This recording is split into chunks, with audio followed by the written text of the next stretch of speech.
Okay, we're here today with Thomas Van Bouwel, the one-man shop indie developer of hit MetaQuest game Cubism. And today we're here to talk about his latest title, which is coming out in early access, Laser Dance.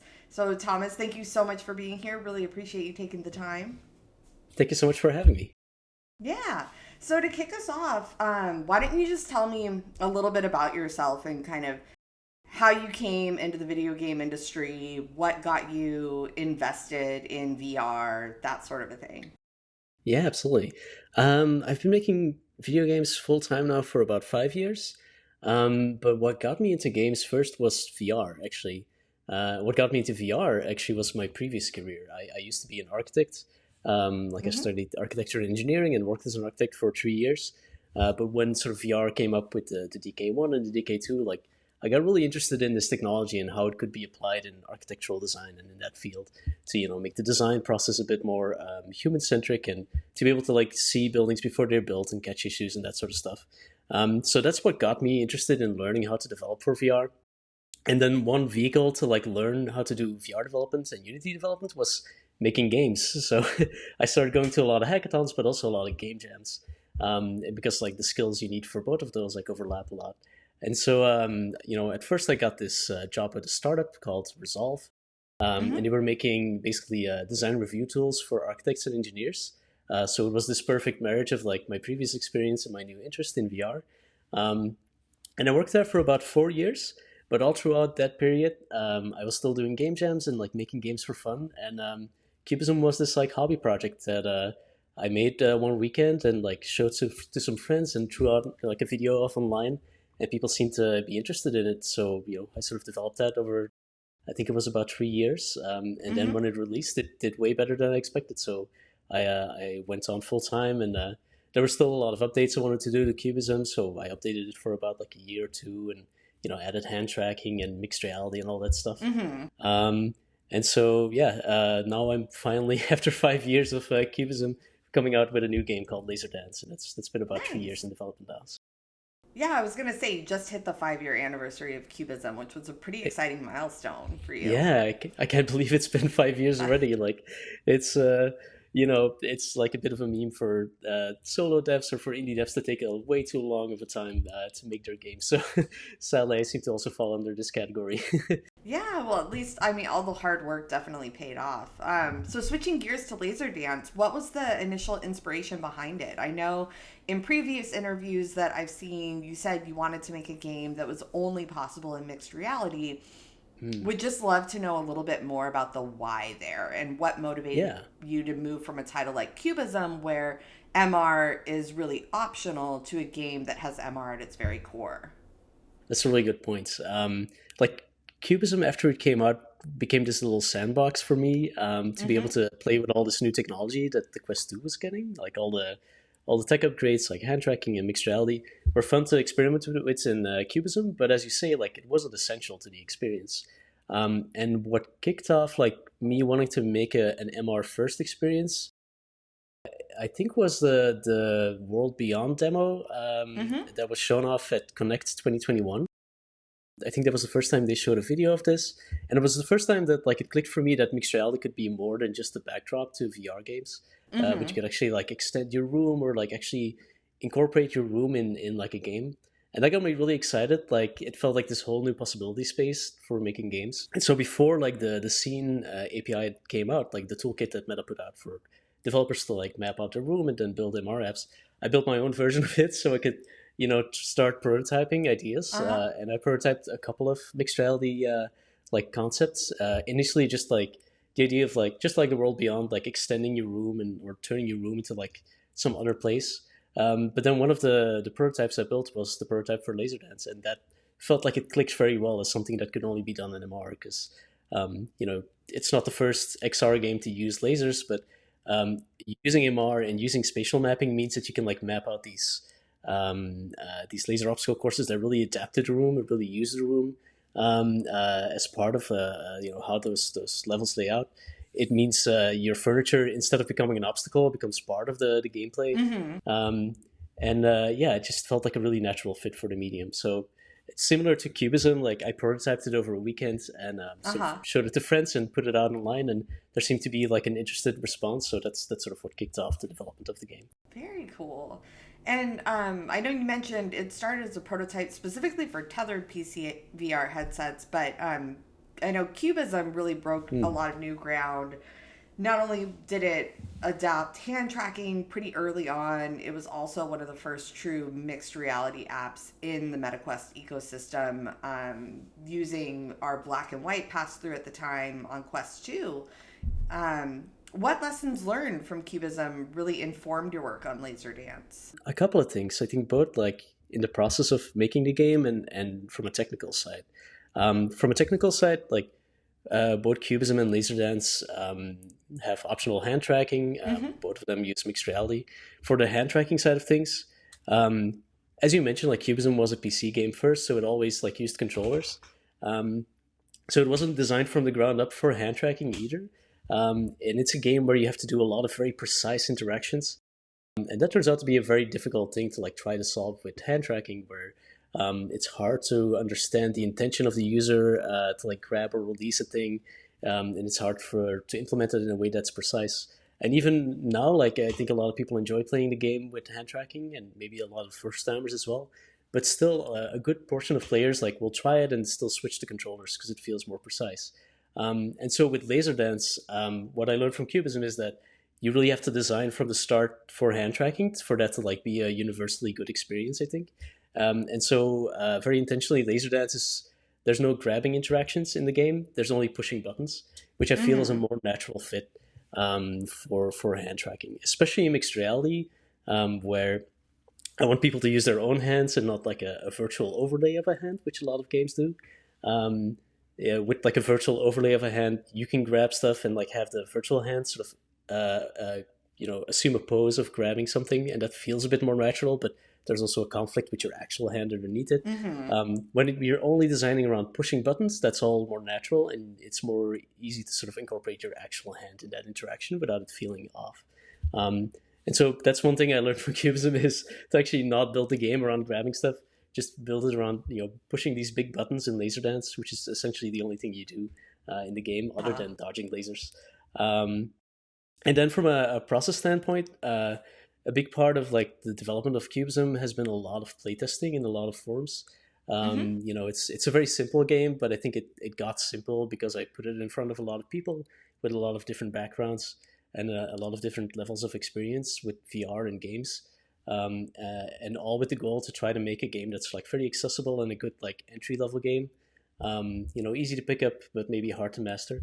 And Right. that just requires a lot of playtesting, going to events and playtesting, but also like sending it out to people and watching people's playthroughs that they record. And I've incorporated very much that same approach in Laserdance pretty early on. There's different types of playtesting that happen with Laserdance. A lot of events playtesting, which is Mm-hmm. really good. It's a controlled environment, but it's really good to like where the variable becomes the person playing rather than the environment they play in.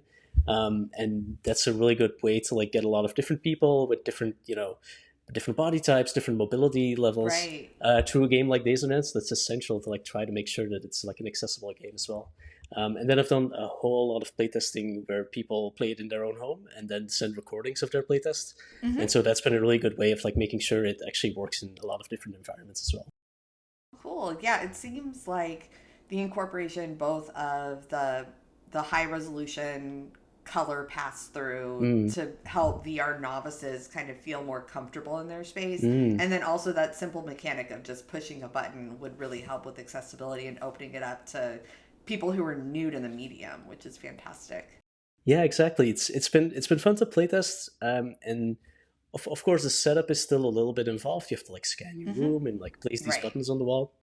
But once you do that and pass on the headset to someone, everybody like has seen a movie or some like Right. show where people like are doing a heist and dodging lasers. So everybody immediately understands what they have to do. So I think Mm-hmm. again, it's hopefully like this very accessible, easy to pick up and play, but hard to master type of game. Yeah. Which that's actually a really great segue to my next question. I know the elevator pitch for Laser Dance is essentially that it's turning your living room into something out of a spy movie, right? So Were there any specific spy movies that inspired you, and what is it about that genre that lends itself well to mixed reality? Yeah, funny enough, not really. Actually, Okay. I feel like it's something that it's so part of like the cultural zeitgeist that you do a Mm-hmm. heist and you have lasers that whether you've seen specific movies or not, you're gonna be aware of it. Like it's gonna have been like parodied on The Simpsons or something, you know. Right. But funny enough, like as soon as I started posting the prototype footage and like early like gameplay footage, a lot of people would like start quoting their favorite movies at me. So Right. I've got a good like watch list of movies that I still probably need to go through. You know, like Ocean's 12 or Nice. Entrapment, or I think Resident Evil, is that one also. So it's good to see like okay, like this resonates with people, and this is why they like understand it or why they love this sort of like setup. But I Yeah. actually haven't seen most of those movies, to be completely frank. So I probably should during the rest of this development to get a bit more inspiration. Nice. And then let's talk a little bit about music. I know the Mm-hmm. soundtrack for Cubism is a really important part of it. Curious Mm, who you're working with on the sound design or the soundtrack for Laser Dance. yeah. So in terms of like sound design and sound effects in this early access release, that's work that I've done myself. Mm-hmm. A big part of doing early access for Laserdance is that there's actually no music yet in the game, and a big reason for that is that I have a good sense of how I want the music to work. Mm-hmm. I'd love the music to be very responsive to the level design and responsive to the player as well. But that's just it's a big task to like do that well, Right. and it also requires like level design to sort of be sort of done before you can actually start like evaluating music in the context of the game. So to be able to get people to play it already and not delay the game more, like that's why I decided to do early access and not have music in there just yet. But it's something that I want to work on during the early access development, along with of course like planning more levels and more content Right. as well during the early access period. Yeah, that's great. I know a lot of developers go the early access route when they're looking for feedback from the community, but also Mm, it's a really interesting perspective to be able to flesh out kind of what the overall sound and environment is going to look like in the yeah. finished product. Absolutely. And I hope this still rings true like when the game comes out in early access, but what I've seen from playtesting and like showing at events is like people already sort of enjoy the base game already a lot. So Huh. and sometimes people just like will put on their own music while they're Yeah, playing. So maybe like copyrighted stuff that I could never like launch in the game anyway. So right. yeah. So, Laser Dance was named Most Anticipated Mixed Reality Game of the Year by Upload VR in 2024. It took home the gold in the Most Anticipated Game category at the Belgian Game Awards that same year, while also winning the Spirit of Rain Dance Award at the Rain Dance Immersive Summit and Showcase. And then the Quest community seems pretty hyped too, with a massive amount of wish lists to date. Why do you think it struck such a chord with folks in the VR community? Well, I'm very happy that people seem to be like enthusiastic about it. I hope they enjoy like what's out there in early access. I assume that it's like a very recognizable game type, Mm-hmm. uh, and I feel like as soon as you see gameplay like this, it just makes sense to play that in mixed reality. Um, I think there's certain types of games that like if they're built for the medium, that makes it exciting to like Right. bring out the headset and like actually try it out again. Hopefully that's what this game is for folks, and it's not something where you're just like passively sitting and playing something, or Mm-hmm. it's like very much built for that medium, and it'll actually have you moving around and you're using your own body. So like hopefully I think it's that recognizability, and hopefully like the excitement of like seeing how a game can use all of this technology to like make something immersive. I think I would assume is like something that makes people excited to play it. Yeah, that's interesting. And it's something we used to ask a lot in the earlier days, like the Oculus Rift and Gear VR days, of why should a particular game be in VR versus any other medium? And this truly feels like something that is VR native and not something where the headset is more of a gimmick than, Mm. the raison d'etre, I guess you Yeah, could say. I appreciate it. I think like the same question you can ask to about MR versus VR, right? Like, why Mm-hmm. does this need MR rather than just being VR with MR in it? So that's that was the starting point of like making this game, as we talked about at the start of the interview. But Mm-hmm. I think that maybe to some extent also like resonates to folks. I think there's people who are like enthusiasts with the Quest, I think a lot of them are also enthusiasts about the technology. Right. Early on when hand tracking first launched, I think there's a lot of interest in like trying these new hand tracking games. Same thing with like the first like pass through mixed reality. Like it's people want to try these things out. So I think if Laserdance is using basically all these APIs together, Right. so maybe there's still like a good proportion of people who are like excited to see something that uses all this tech. So Yeah. So speaking of that, and in more of a technical vein for the folks who are truly early adopters or even hobbyists, we have a lot of mm, readers who kind of tinker on their own. Tell me a little bit about the APIs that you're using and yeah. any challenges that you faced and how you overcame those obstacles. Would love to hear a little more there. Sure. So it's using quite a bit. So obviously it uses hand tracking and pass through, but it also uses the scene API to get basically Mm-hmm. a definition of what the room looks like. And the game's also using body tracking. So inside out body Right. tracking doesn't track the legs, but tracks like your arms and your Mm-hmm. spine. In addition to your hands. So you get for laser dance, that means that it's a little easier to detect like when your body hits a laser and that sort of stuff. Right. Um, it's funny the game started development on Quest 2 when a lot of Mm-hmm. these APIs didn't exist yet. When really all you had was your head and your hands to like touch the Right. lasers, and where like the first prototype, as I mentioned earlier, like there wasn't a scene API to speak of Mm-hmm. from Meta, so I had to build my own tools. And a big challenge was like having those tools adapt a lot over the years, and then having to adapt the game to that as well. Um, Especially when the definition of what you get in terms of how the room is described in the scene API, that has changed a lot, and a lot of assumptions you make based on how the definition is defined early on, you have to Mm-hmm. adapt as those as the you get more information. A big part there is the mesh that you get, the 3D Mm-hmm. mesh scan of the room. That's only something that was enabled with Quest 3, and that sort of came about halfway through development of Laserdance. So a lot of Right. like levels or like tools that I had written assumed that, for example, the ceiling was always flat or the floor was always flat, and Mm. suddenly you get a lot more detail and can get a lot more complex types of rooms with this 3D mesh. But you also have to like rewrite a lot of your toolings and like reassert a lot of your assumptions when that data becomes available. So that's been a challenge. And of course, like a lot of these APIs are under development, and there are sometimes issues with them as well. And sort of having to work around or deal with Right. those issues, or having to spin up threads with meta engineers Mm-hmm. to find solutions. That takes a lot of time as well, and you just have to.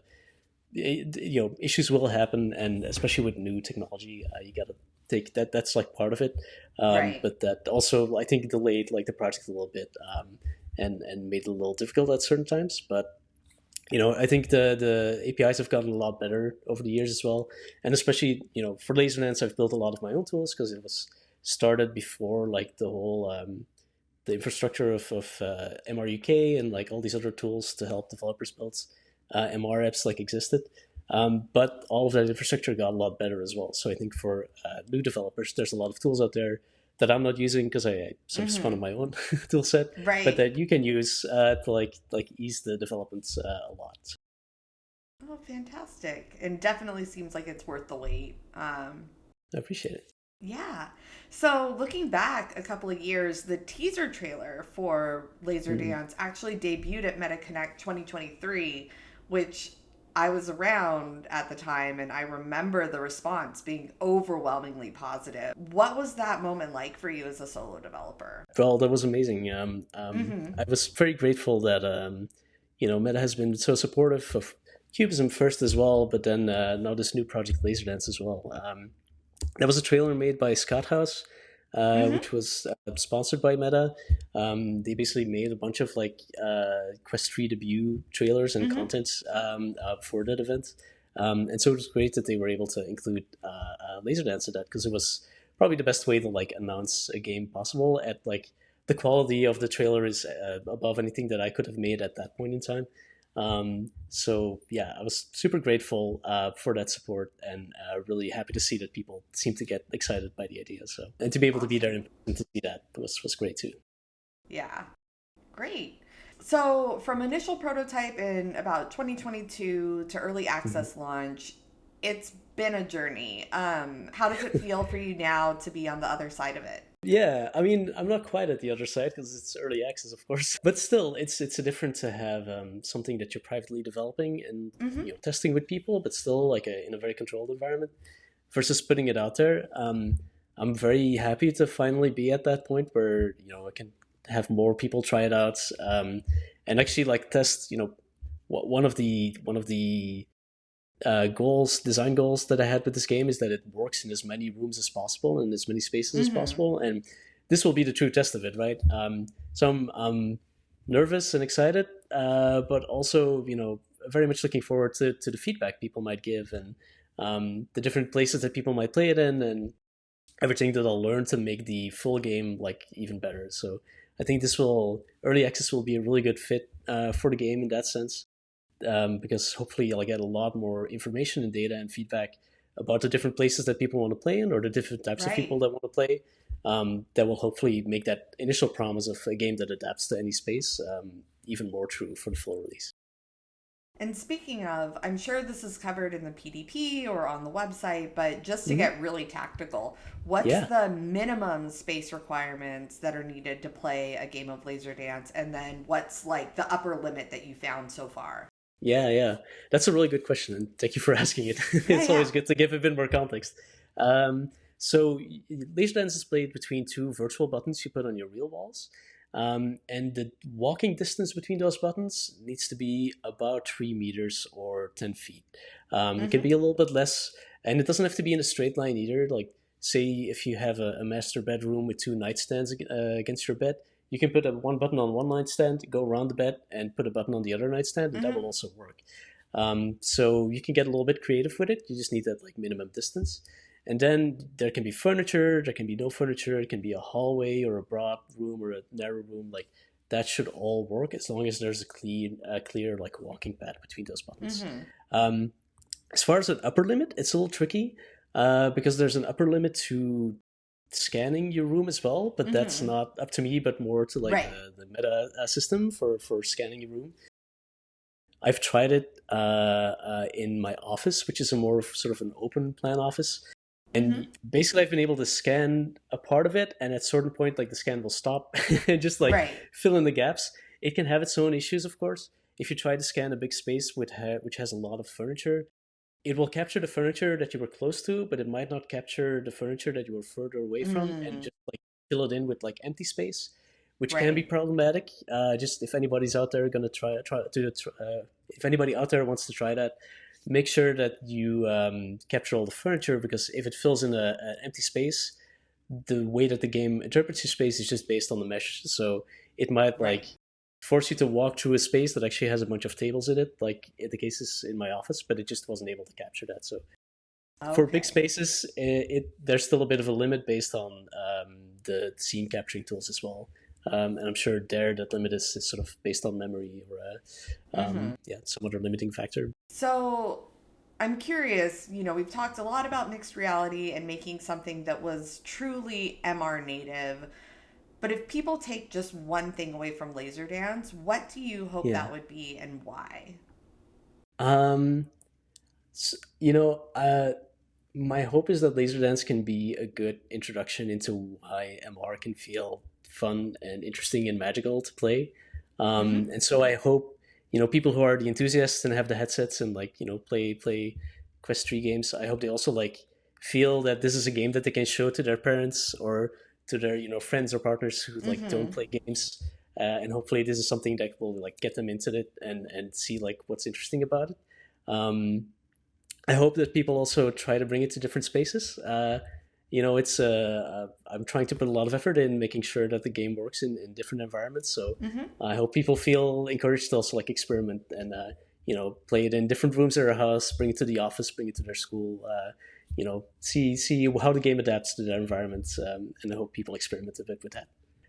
Definitely like try it in different spaces, but try it inside, Yes. and ideally where you can scan all the walls or scan the entire room, and have all Yeah. of that be part of the game. Very cool. So, what's next for you? I know with Cubism, you worked on the game for like 5 years since launch. Yeah.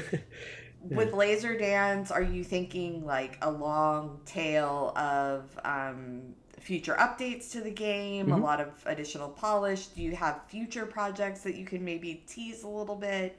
And if not, that's okay. Yeah, that's all right. It'll mainly be laser dance for the Hmm. the at least for the coming year. There's obviously like we're in early access, so there's a lot of Right. stuff that I still want to do it with it. Add like new levels, new challenges, new music. All the polish that will hopefully make the full game like better than the game is now. So that'll be my main focus. And I kind of both Cubism and laser dance are sort of started from where the technology was at that point, Hmm. and an interest in what can be done with it. So honestly, like for next projects, I probably will take the same starting point and evaluate at that point what is Nice. interesting about the technology that's out there. Very cool. And then I know we covered a lot of ground, but is there anything we didn't touch on or anything I didn't ask that you wanted to cover today? I think we covered most of it. I just I hope people enjoy the game. It's coming out on November 6th in early access. So if people try it, if you have opinions, like leave an honest review or shoot me a message. You can always reach me at thomas@laserdancegame.com with any feedback. And I'm just very curious to see where people play, how people play, and what they think of the game. So Awesome. Well, Thomas, it's been such a pleasure. Thank you again. Really appreciate you taking the time. And congratulations on early access. thank you so much, and thank you for all the support.